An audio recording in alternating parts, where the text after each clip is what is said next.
really, really good day, really informative. I really like getting a bit of an update on all the different departments, what they're doing. When we had the initiatives with market pricing, risk pricing and TAP. We want to offer the most competitive price. We find opportunities to flatten that loss ratio. It's these sort of opportunities we get whereby we can talk about what it is that we're doing and what the value that adds to the business. So we've got so many good questions.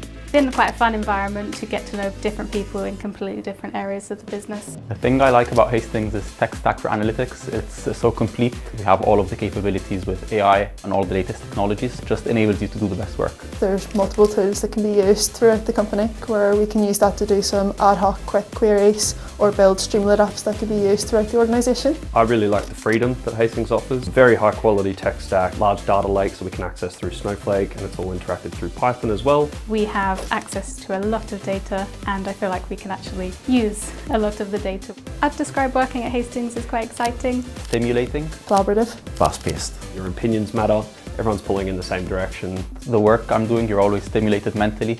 Second PDA conference I've been to. A great day of everyone just getting together and sharing information and getting to know each other.